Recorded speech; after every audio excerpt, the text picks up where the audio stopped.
Now we are here in one of the most important avenues of the central Mexico City. This avenue is today called Chapultepec because it was since the beginning one of the connections between Mexico City, today the downtown, with the hill of Chapultepec. It was the nearest hill from Mexico City. The history of this way is very interesting because we should go back in the time until the decade of the 1530s, practically one decade after the Spanish conquest and the reconstruction of Mexico City. In that moment, around the year 1533 to 1535, the Tlatoani, it means the king of the Aztecs, was one of the non-noble Tlatoanis, the Cuautlatoani. His name was Pablo Xochiquén, or Xochiquentzin in Nahuatl. His government concurred with the first, one of the first governments of the colonial years. The Audiencia was the second tribunal, known as the Audiencia, that was ruling before the arrival of the first viceroy, Antonio de Mendoza, that occurred in November of 1535.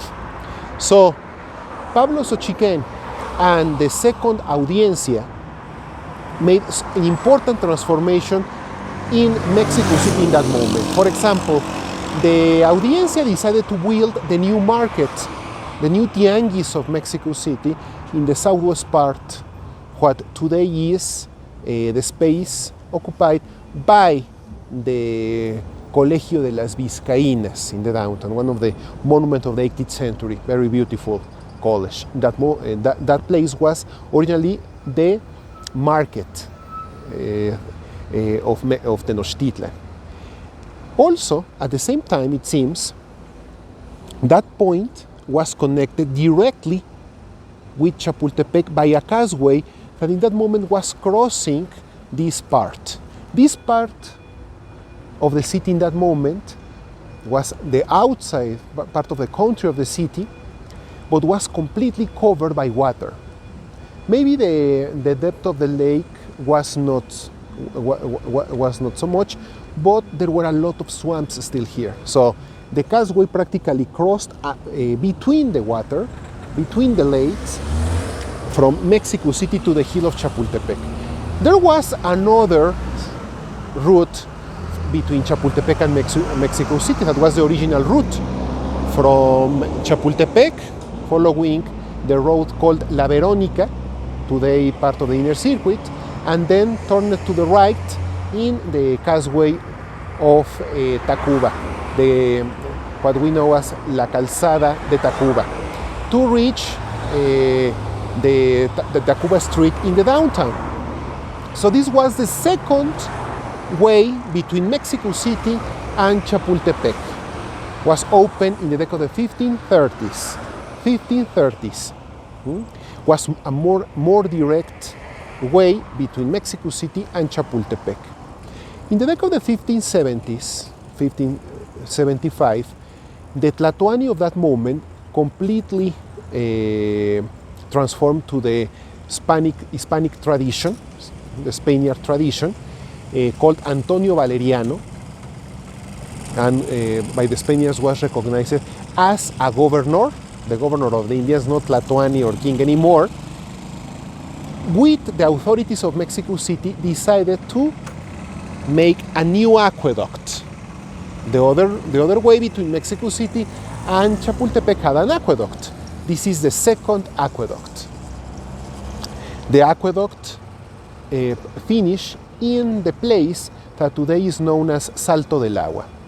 The aqueduct that we can see here is, of course, not that one of Antonio Valeriano.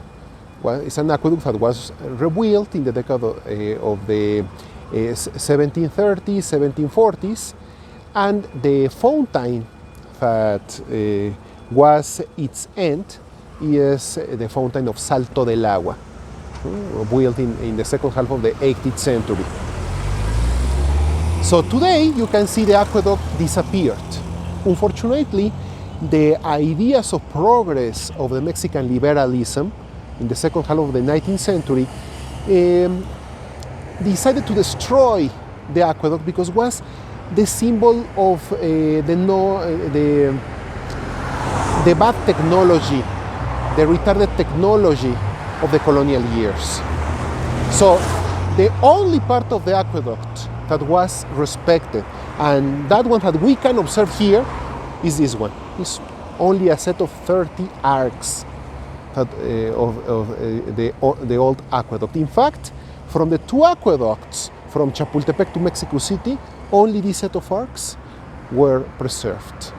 Today, however, the avenue of Chapultepec is still one of the important ways of Mexico City, one of the important avenues of Mexico City. In fact, here in the avenue was built the first line of the subway in 1969. The line that we can identify with the pink color. So my name is Ivan.